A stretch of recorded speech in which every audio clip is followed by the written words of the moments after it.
Okay, well, welcome everyone that's maybe tuning in. And as we begin tonight, let's start with prayer.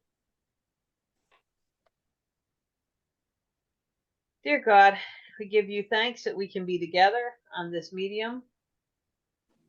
God, wherever we are, whatever our minds are thinking about, help us to be here completely with you. Learn from you to learn from each other.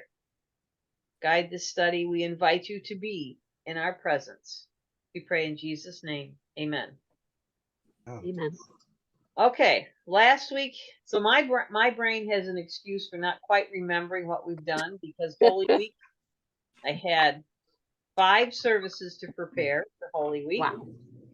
And now my brain is a little mushy.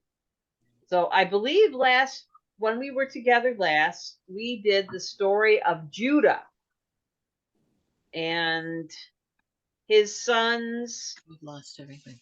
That would have been chapter 30. 38. 30. We did 37 and 38. We did 37 and 30. So we did Judah and his little troused around with his daughter-in-law, and we remember all that stuff, and that his daughter-in-law Tamar then became in the lineage of David and therefore in the lineage of Jesus. Mm-hmm. So always interesting. All right, so we remember Judah, and I did a little more reading on that. Just that this story is like in the middle, just put there from a totally different source, and it helps us to understand how long Joseph was gone. Because if Judah goes and moves to Egypt with his brothers, that means he's had 3 sons that were old enough to have a wife. And, we don't know how close together the sons were, but the sons were old enough to have a wife, and each one died, and the next one died, and the third one got to be old enough to be a husband. And then Judah had this affair with his daughter-in-law and had those twins. So a number of years has passed between when Joseph is sold and then they go back. So we want to keep that. So there's some things that said 20 years, but it looks more like it's 30 years that Joseph is gone, and that Jacob is probably 90 years old. So there we are. So last we had this thing with Judah, and we did the story of Joseph being sold. So let's do a little review. His father made him the special coat.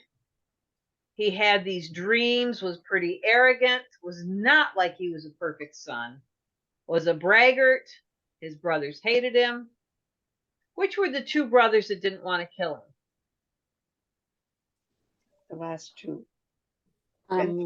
Reuben was. Benjamin wasn't born yet. Oh yeah. Wasn't it Reuben? Was Reuben one was of them. one. Who's the other one? Thought it was Judah. Judah. Ta-da! Ding, You're ding, right. ding. Judah was the one that said, let's sell him. Reuben was the one that threw him in a pit and was going to release him later. Then Judah was the one that said, oh, let's not kill him, let's sell him. So Judah. And then we got lots of stories on Judah. And part of this whole story with Judah having this affair is why Judah was separated from all of the other tribes. Because, eventually it wasn't, Israel became separated in a divided kingdom, and Judah became the one tribe of the promise. But they were pretty bad. The king of Judah was bad. Why it separated them? That's just a story way later when we get into Kings and all that. But this is looking back and saying, okay, this is one of the reasons why Judah was separated and kicked out of Israel. Anyway, we are now on Genesis chapter 39. So let's, so when we left Joseph, the last thing we read in chapter 37, someone want to read the last verse of chapter 37? So we got the continuation. Do you mean 38 or do you still want 37? Which Because we're going the into story of 39. Judah. Judah was. You're in Exodus, Dottie. That's why I'm confused. Meanwhile, the Midianites sold Joseph in Egypt to Potiphar, one of the Pharaoh's officials, the captain of the guard. Okay, so there's where we left Joseph. He was sold, so he's a slave.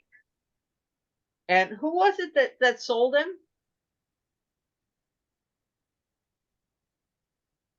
Midianites. Midianites or the Ishmaelites? They're both mentioned. We don't know. So that was just kind of a trick question. There's In some- ours, it says Ishmaelites also called Midianites, so someplace. it's kind of a little confusing thing. Mine It's says just- Midianites. Says Where the it tree. is. So we're on 39, and let's go 1 through 6.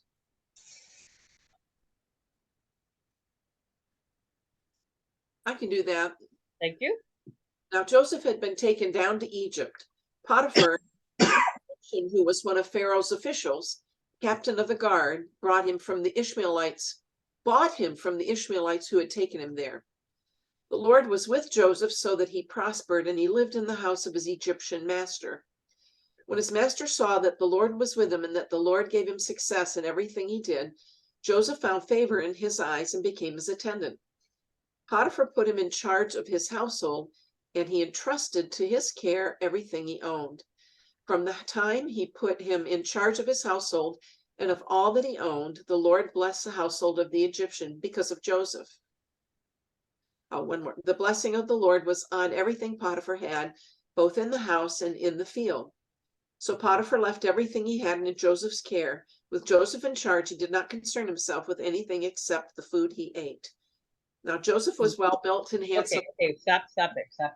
What's the rest of Okay, now this story, when we looked at the story of the brothers, which one of the brothers was really perfect? Nobody's perfect. Which one of the brothers was perfect? It just really seemed like the perfect child. Depends on whose eyes you're looking through. Yeah, okay. No.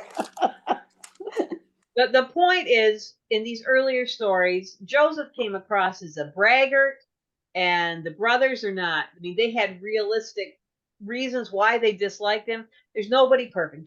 Joseph was a spoiled, rotten kid. But now we're going to read this next story, and Joseph is going to be like, everything is perfect about Joseph. So we know we're hearing this from somebody looking back at the hero, kind of like we talk about George Washington and all the perfectness of, I cannot tell a lie, it was I who cut down the cherry tree, which is not a story at all. But so Joseph in this part is really idealized. So I think it's sort of the way Kathy talks about Mary when Mary's not on, right? it could be. Kind of like Ruth talks about me, but all that's true. But anyways, just as we're looking at that, just think about this. I mean, he is just so perfect. He's put right in charge of everything, and everything in Potiphar. Like, none of Potiphar's kids had acne or anything like that. It's just, you got this shining thing. So we got to read this with this vein, looking that it's looking back at a hero worship kind of thing. Now, I want to use the worship, but looking back. So let's go and let's read now from 7 through, where I want to go, through 18. Here comes Clara. Oh, goody. I can read it. Okay, thank you.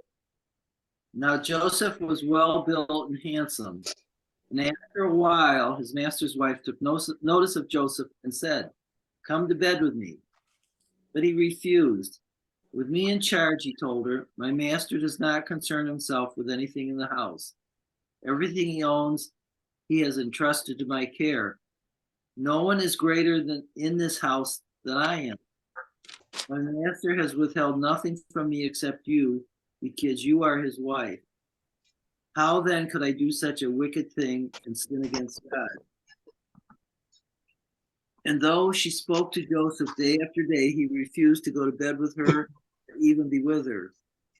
One day he went into the house to attend to his duties, and none of the household servants were inside. She caught him by his cloak and said, "Come to bed with me." But he left his cloak in her hand and ran out of the house. When she saw that he had left his cloak in her hand and had run out of the house, she called her household servants. "Look," she said to them, "this Hebrew has been brought to us to make sport of us. He came in here to sleep with me, but I screamed. When he heard me scream for help, he left his cloak beside me and ran out of the house." She kept his cloak beside her until his master came home. Then she told him the story. "That Hebrew slave you brought us came to me to make sport of me. But as soon as I screamed for help, he left his cloak beside me and ran out of the house." Okay. There we go. We got the story. Oh, Mhm. Claire's gone. Claire is not. Kind of straightforward story, isn't it? Yeah. There's not much to say about it other than he got done wrong. Poor Joseph. And is there any place in you that's going back and thinking about this little spoiled little brat Joseph that spied on his brothers, that lorded it over them and had a dream maybe, but then even made up dreams where he was in charge, and now all of this stuff is coming to him? So are you feeling sorry for Joseph, or are you feeling, maybe you kind of deserve some of this? What do you think? He was pretty steady in not wanting to give in to her. Many times it sounded like. So I don't know. I think he got the short end of this deal. I think He say, she say, right? I think he changed when he was there for those years, being in charge of everything, and I think he grew up. That's just my opinion, because I do feel sorry for him here. He was kind of in a no-win situation. There's no way he could defend himself. Okay, let's think how many years have passed. So how old was he when he was sold to the Midianites, Ishmaelites? A boy. Well, 15, wasn't he in his early Teenager. teens? Or? let's see. Look at Genesis 37:2.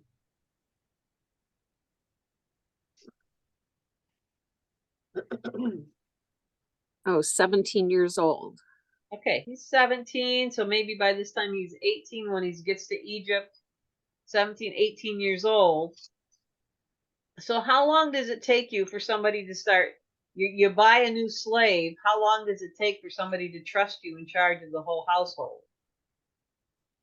I would think a while. Yeah. I would. Yeah, this is not a Years. year. This may be 5 years, 6 years. I mean, it's a while. Yeah, I'm feeling bad for Clara. She keeps almost getting in, and then I know. yeah.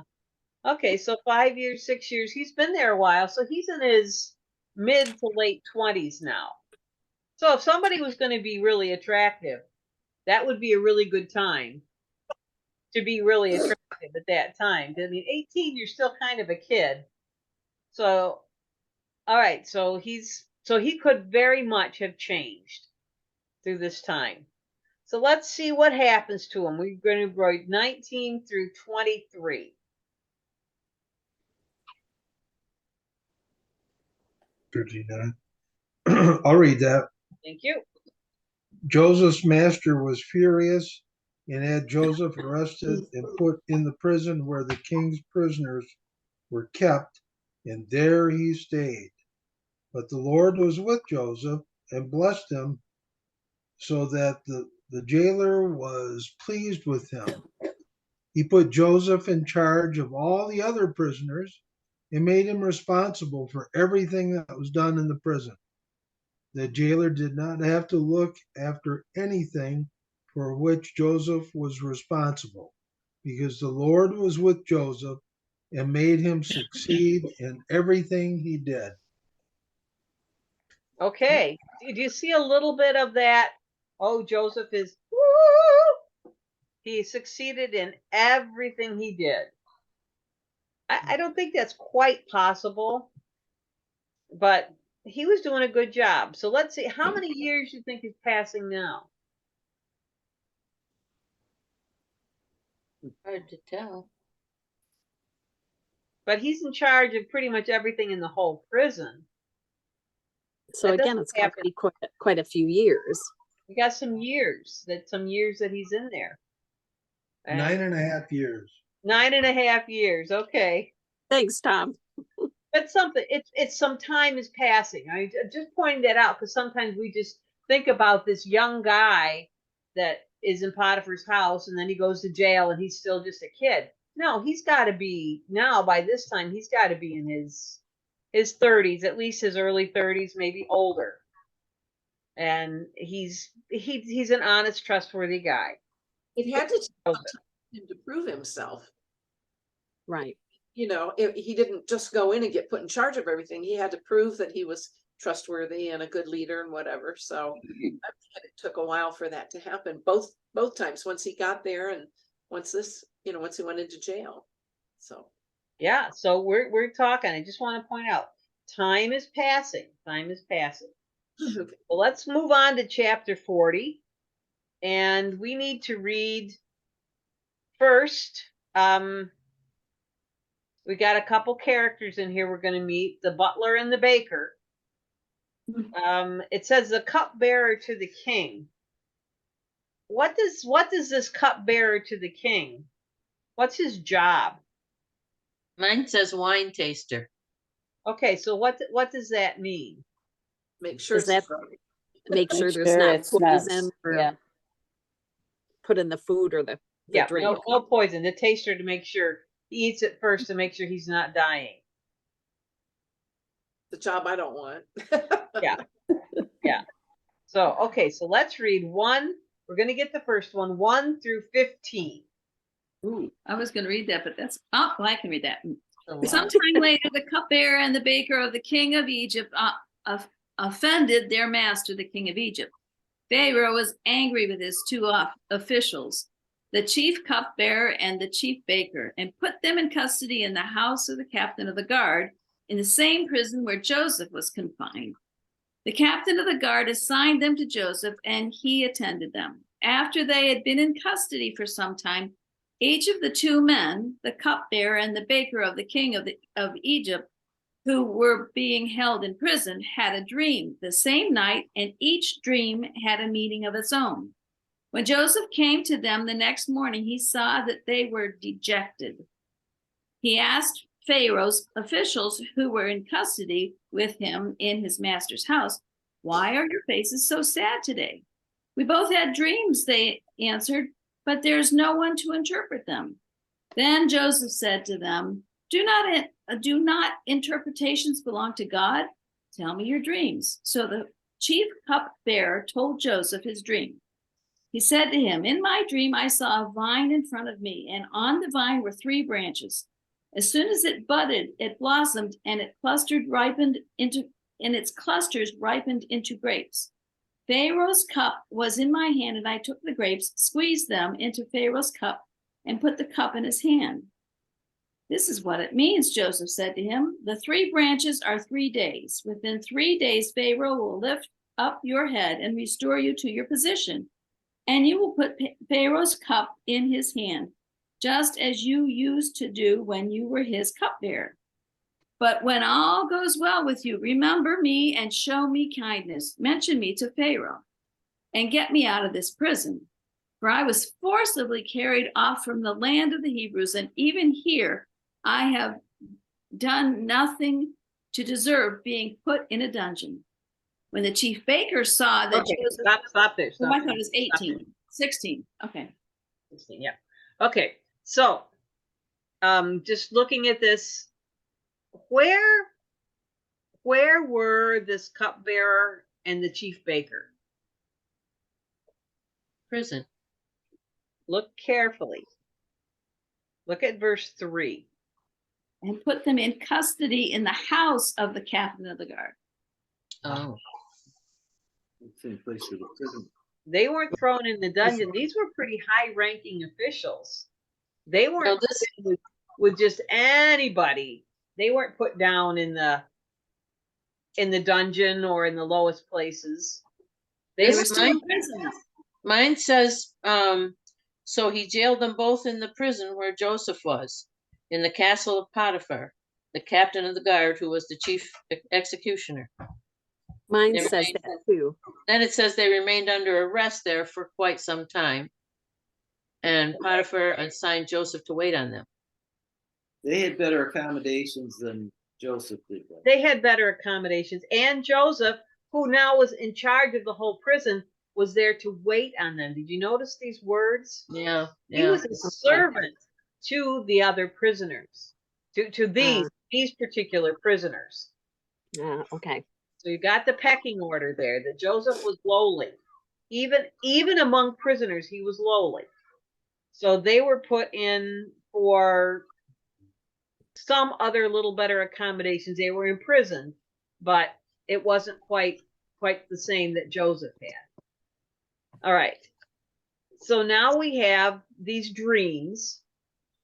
So do you get worried when you have a dream and you can't figure out what it meant? I never remember them that long.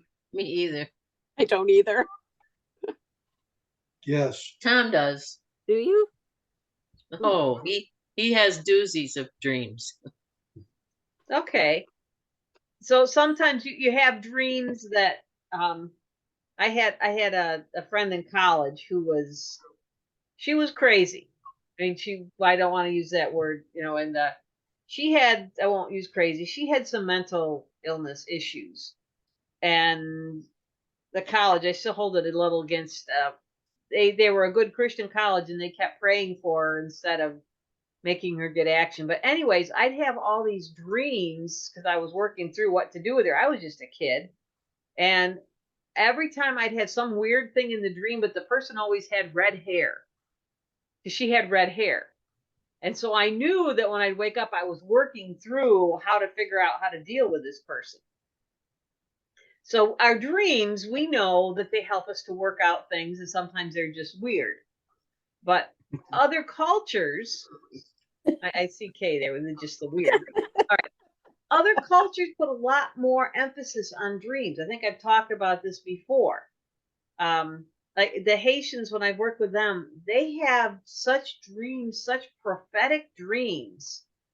Like Mario had this dream when he was 16 years old. And he said there was a dream and he heard God calling him Moses, Moses, Moses. And just to be, and I'm going to tell you about that one later. And the other dream is he dreamed that he was standing in front and preaching in this church where it was all white faces. And his mother talked to him, who's a really deep woman of faith, and said, these dreams are meaning something to you, Mario. They are, you keep these dreams, you remember them. And when he came to 32, when he came to the United States and preached in my church for the first time, and he said to the congregation, he told them this dream, and he said, today, this dream has been fulfilled. That was, it was pretty powerful moment.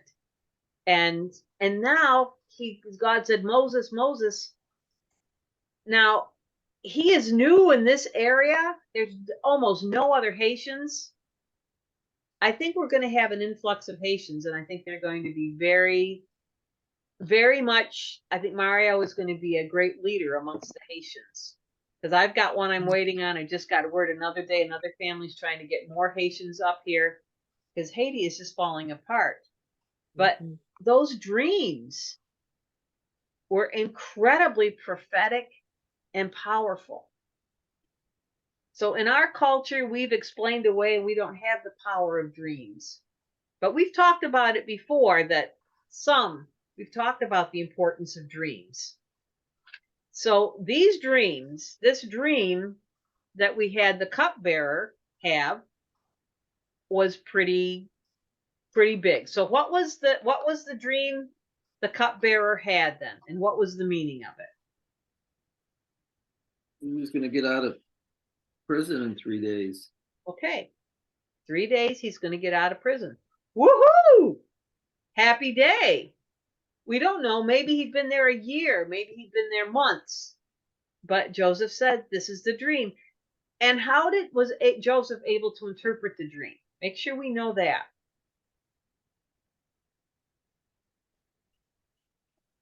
Well, The the student branch had interpret- three grapes on it. And he squeezed them into the cup since he was the wine bearer. But how was Joseph able to interpret it? He said that, remember, Yes. do not interpretations belong to God. So through God's help. God's help. So Joseph didn't take credit for it. He'd had those dreams. He'd had those really vivid dreams when he was a kid. And there's pretty much no way you could misinterpret those. Okay, so we've got the cupbearer all happy. So let's now read 16 through 19, the baker's dream. I can do that. When the chief baker saw that the first dream had such a good meaning, he told his dream to Joseph too. In my dream, he said, there were 3 baskets of pastries on my head. In the top basket were all kinds of bakery goods for Pharaoh, but the birds came and ate them. The 3 baskets mean 3 days, Joseph told him. 3 days from now, Pharaoh will take off your head and impale your body on a pole, and the birds will come and pick off your flesh. Okay, not a happy camper with that. Nice. Good thing he didn't go first, because then the cupbearer never Yeah. would have known what his dream was. That's right. That's right. Okay, not a happy dream. Yow. All right, let's see what happens. 21 to 23. What about 20 to 23. I can finish that up. Past the third day, which was Pharaoh's birthday, that he made a feast unto all his servants. And he lifted up the head of the chief butler and of the chief baker among his servants. And he restored the chief butler into the butlership again, and he gave the cup into Pharaoh's hands. But he hanged the chief baker as Joseph had interpreted to them. Yet did not the chief butler remember Joseph, but forget him. Oh, shame on the butler. Yeah. Could you forget something like that if you watch this baker go and hang? Why would he forget that?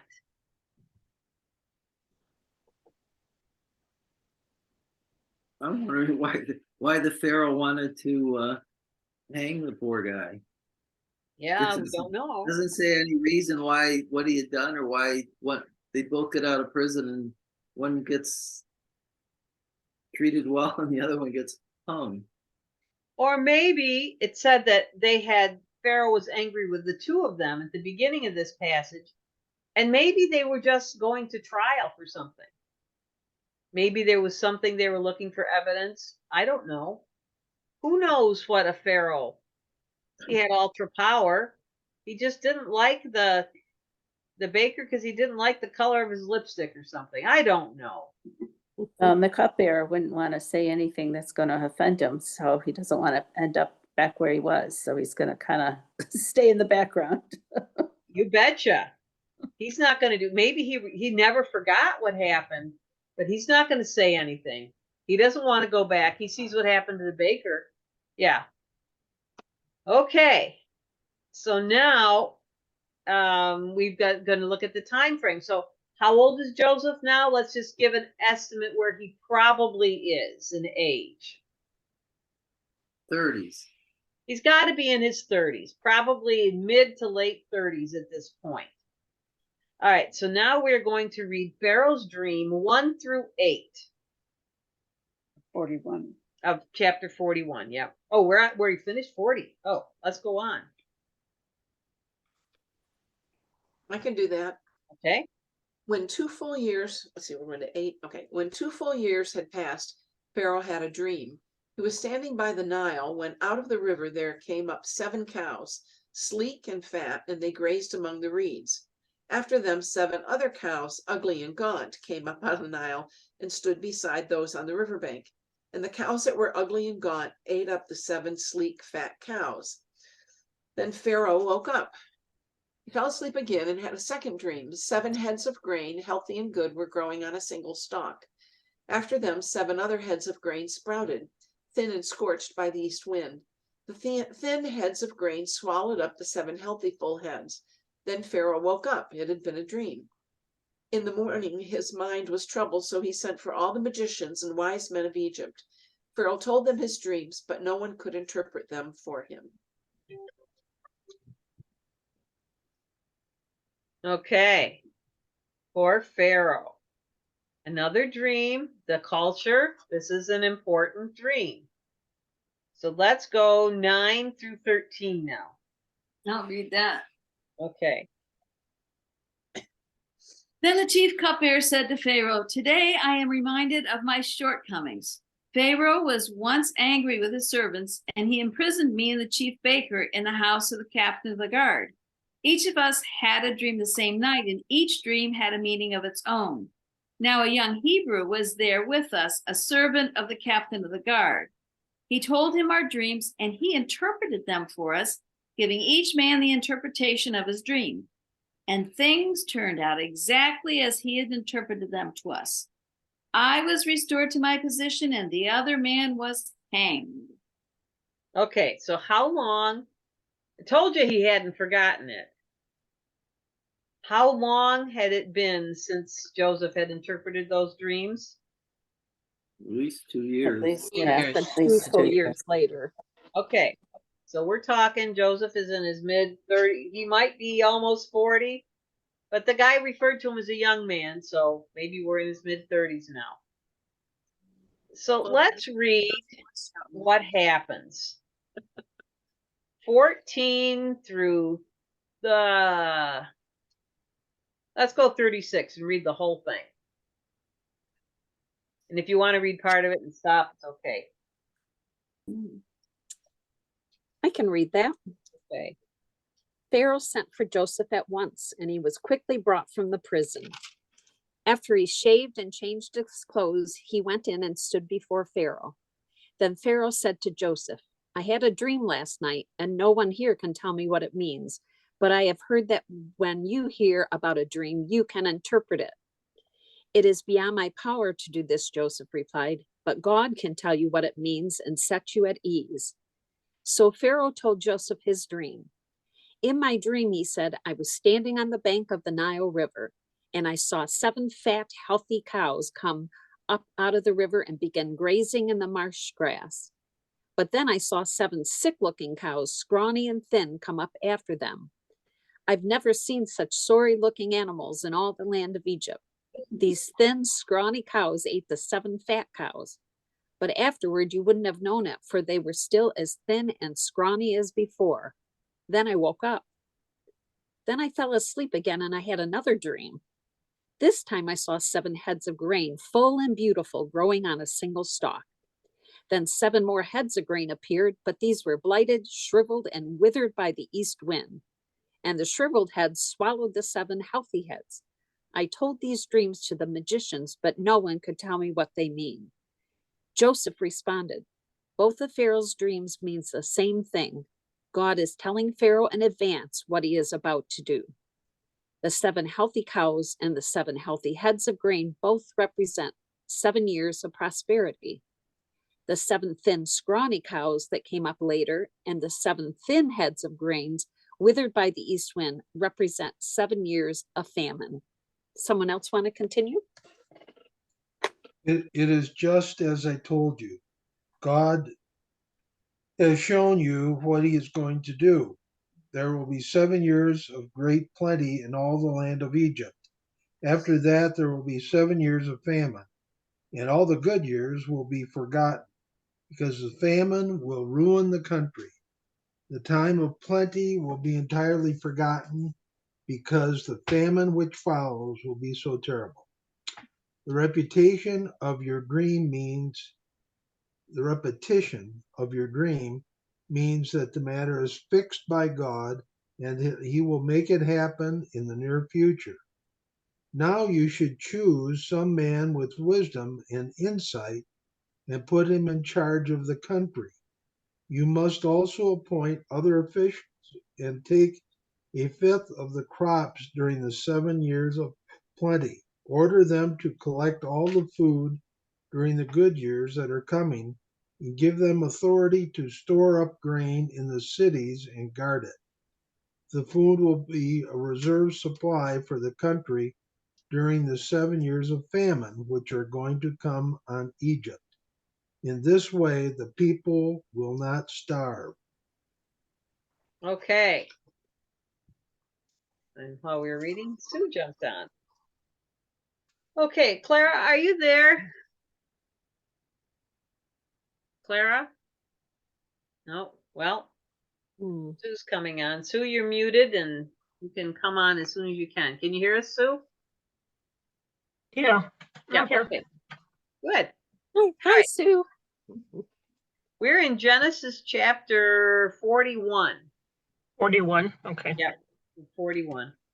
All right, so I'm going to go back a little bit. Just one little thing I forgot to mention. We ended with verse 35. Yeah, so I'm going to Yeah, go we back. I just want to point out one little piece here. And verse 9, just headed back. The chief butler said to Pharaoh, I remember my faults today. That makes us think that he's thinking about that he didn't tell about Joseph. No, he's telling Pharaoh, I remember that I had faults and you put me in jail and it was my fault. It was all my fault, not yours. He's making sure he's making this politically really good move to say, when I was in jail and it was my fault and I remember my faults. And there was this young man there. So he's making sure that he's still okay. All right. So now let's go. How many times is this dream told to us? We're sitting around the campfire, the storyteller telling the dream. How many times are we told this dream? 7. Twice. Okay, twice. 2 dreams, and we're told each of the 2 dreams twice. And each dream means the same thing. So we're kind of getting the message 4 times. So for the storyteller that's telling this, is this a significant event? Definitely. Yes. Definitely. This is huge. This is a big thing. The storyteller wants everybody that's listening to understand this is really important. Can you think of anything else we've had in this whole book of Genesis that we've gone through 4 times or more that have been told again and again?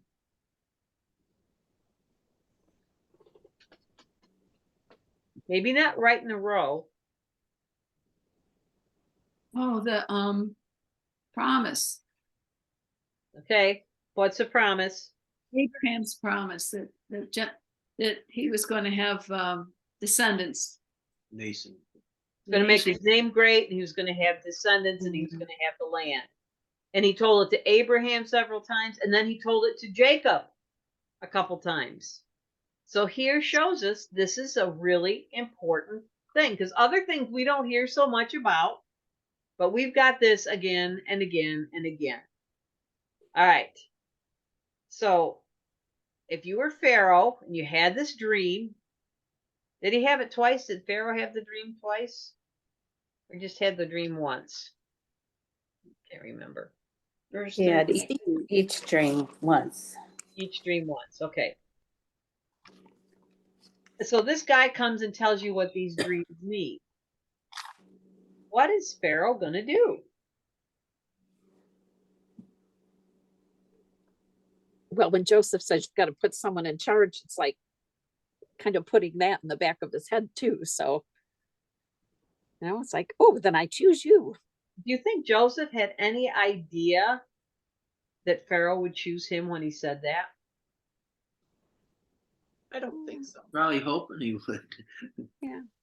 I don't. He was a prisoner. I mean, he was in charge of the prison, but he was the highest of the lowest prisoners. I mean, I don't think Joseph had any possible thought that he could possibly be this person. Joseph is just saying, hey, I really believe this is going to happen. You need to do something about this. Mine says he should find the wisest man in Egypt and put him in charge. I don't think Okay. he thought he was. I don't think he thought he was the wisest man. He might have when he was 17. Yeah. True. He's had a lot of humbling experiences. So just think what Joseph was. Here he was. He felt he was God's gift to the world because his father basically told him that. And then his brothers beat him up and sold him. We're going to kill him. But instead they sold him as a slave. He worked in the slave and he worked his way up. And he became kind of great in the household. And then the wife accuses him of rape, which isn't true.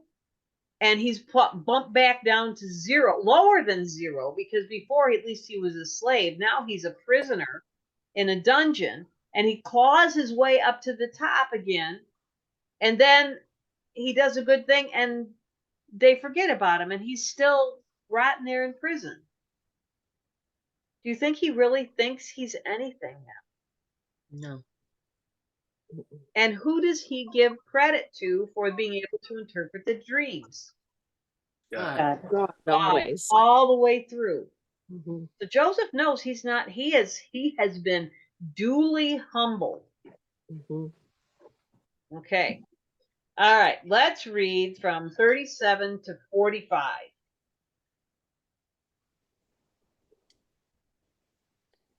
Chapter I 40.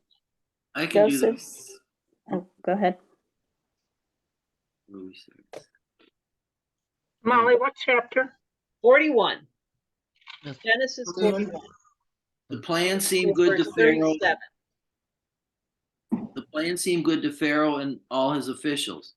So Pharaoh asked them, can we find anyone like this man, one in whom is the Spirit of God? Then Pharaoh said to Joseph, since God has made all this known to you, there is no one so discerning and wise as you. You shall be in charge of my palace, and all my people are to submit to your orders. Only with respect to the throne will I be greater than you. So Pharaoh said to Joseph, I hereby put you in charge of the whole land of Egypt. Then Pharaoh took his signet ring from his finger and put it on Joseph's finger.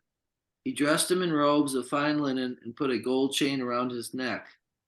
He had him ride in a chariot as the second in command, and men shouted before him, make way. Thus he put him in charge of the whole land of Egypt. Then Pharaoh said to Joseph, I am Pharaoh, but without your word, no one will lift hand or foot in all Egypt. Pharaoh gave Joseph the name Zephanath Paneah and gave him Asnath, daughter of Potiphar, priest of On, to be his wife. And Joseph went throughout the land of Egypt. Woo. How long did it take from Joseph to become a prisoner to become the second in command of the whole Egypt? It's immediate. Boom. He's done. He's 30 years old. That would take, okay, Kate, go ahead. Just read the next verse. He was 30 years old as he entered the service of the king. Joseph went out from the presence of Pharaoh and began traveling all across the land. Okay, that's enough. We'll do that. Okay, stop there. All right. So there we go. We've watched this whole story of Joseph go from all these failures, and now, boom, he's arrived. Yeah. And it said he's 30 years old. Mhm. So maybe we were off a couple years, but we're thinking about all these things that have passed. 30 years old. And there's Joseph. Now he's somebody again. Do you think he's going to forget the humility, the lessons of humility that he's learned? I don't think so. No. I don't think so. Once you've had that, you never forget. You never can become the arrogant person you were before once you've been through really humbling circumstances. So we're going to leave there in the middle of chapter 41. And so we'll start with verse 46 and we'll see what's happening. And we're going to have some fun with the brothers coming up soon. Okay. So I think, how many of you are pretty familiar with the story that we're reading now? Sort of familiar. Yeah. Yeah, I mean, Oh, that's because I love the musical. okay. You love the Joseph. musical, yeah. Oh, I've seen it so many times. It's awesome. Yeah. So we've got the musical, it's a story. And I was telling David over supper the story of Judah and his sons and all the things that happened. We don't remember that story because that's not something you really teach that story to Sunday school kids because it's kind of racy. But the story of Joseph, it's such a great story and so influential. But a lot of the stories in Genesis are influential to the rest of the Hebrews, the rest of their story. But this is an amazing story of God's providence. But when I read that, I think about Joseph and how much, I mean, God blessed him, but he also took on responsibility. And he made the best of a bad situation. You think about it, he was honest and trustworthy. He didn't come around this bitter, here I was the good son, and now look what's become of me. He worked his way up through the top.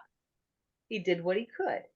He was humble, but then he made the best of every situation over the course of, according to the Bible, 13 years of being just under somebody's thumb and put down and trying to do the best and then coming back up and being put down again. And he's okay. He's there. So that's a lesson for us to make the best of situations. Do you have any questions or comments on this story?